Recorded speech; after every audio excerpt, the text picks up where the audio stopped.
so here is my pictures that I'm doing.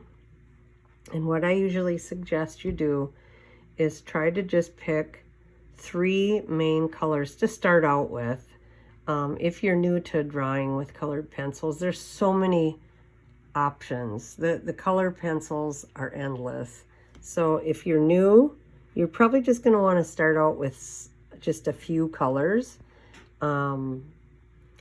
I usually suggest going with your tones. So what you would do is you would pick out one dark tone, one light tone, and then a mid-tone color.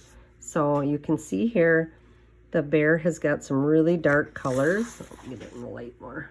Bear's got some really dark tones here and in here, and like around his ear there and around this side of his face. So those would all be considered dark tones. And then you're going to want to pick a high tone or a light tone, which is like his nose here, this part of his neck, maybe down the back side right here. And then you can see like down here, there's some highlighted hair down in this area. And then you're going to want to pick a mid-tone, which would be like right in this area. You can see there's some mid-range colors. Maybe on the top of his head there's some mid-range colors. So that's what I would start out with. And of course, you're always going to want to have your black, because you can see there's black on his nose. Or sepia is a really good color, dark sepia, because then it's not like black. And then of course you're going to want like a ivory. I don't see any white done here, so I think ivory is probably going to be the closest to that you would need.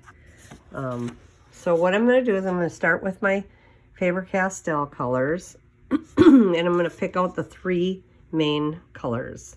So I'm looking at those darks, which are pretty dark, but I would say that is like a super dark brown. So I would go see how the sepia, look at how it's not really black. It is a really dark brown. So I think I'm going to grab the dark sepia, and the walnut brown is another dark one. And I may just grab the black too, just to have it. So those are my darks. But the main one is going to be like the walnut brown for his dark spots. Okay, then I'm going to go to the highlighted ones, like these light colors here.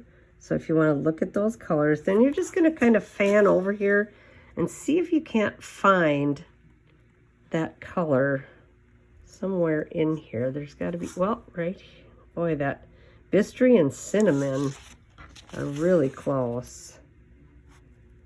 That Bistry is really close. It's a little more, it might even be the Nugo.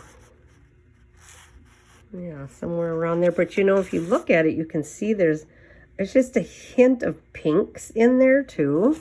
So I guess I would grab the Nugo and the Cinnamon, because the Cinnamon is got just a tiny bit of pink in it, and that might work really well for that mid-tone.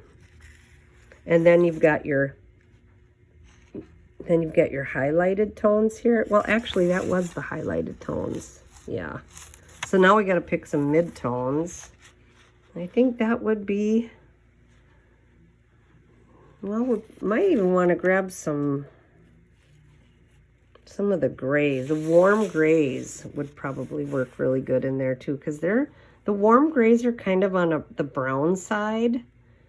They accent the browns really well.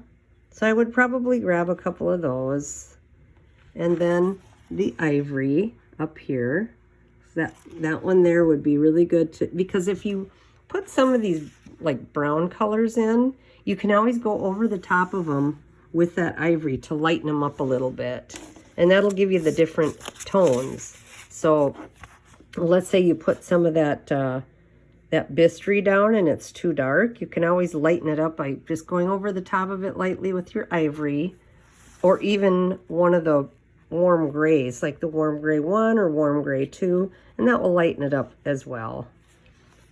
All right, so we've got our 3 main tones, and now we want to just add a couple more colors just to give it the color. Let's see, like that burnt sienna would be a good one for down in this area here, because you can see there's a little bit of some reddish brownish, so it would be like right around that color. So we'll probably grab one of them, and believe it or not, I think some of that ochre would work really well for this guy. Probably the brown ochre. I guess I would grab that one too. Yeah. So those are the colors I would probably pick for that guy. I may even pick a couple more from my, these are my polychromos. I might have to pick some from my Caran d'Ache Pablos. Because you can see these, like they're bistre. Look at how dark that bistre is compared to this bistre. Look at the difference. That's a huge difference. That's why it's kind of nice to have other colors, other pencils. I might even grab that cocoa and the bistre, because those would work really good on those dark, on these dark areas here. Because it's not really black. It's, I mean, it is black, but it's more like a brownish black, or like a, it's hard, like a reddish black. And cocoa browns, they have a little more red in them. So I'll probably do that. When I'm talking about tones, tonal values, I'm talking about the grayscale. So if you were to look at this picture in black and white, actually I have a black and white. So if you were to look at this in a black and white scale, you can see the different tones. You can see the really super dark tones, the really super light tones, and then you've got those mid-grade tones up in here and a little bit down in here. But these, see, you start getting those white tones. That's why it's kind of nice to look at it with gray tones, so you can kind of get an idea of what, when you first start out, so you can kind of get an idea of where the tonal value, where the values are in your picture. Because if you can't get the values right, you're not going to get that realistic look or that three-dimensional look of your subject. So that's something that you want to think about too, is when you're doing your artwork, you always want to think about those values and make sure that you're getting your dark tones, your light tones. And I know it's really hard to go dark, but once you get the first couple layers on, you should be able to start getting a little more bold with your darks.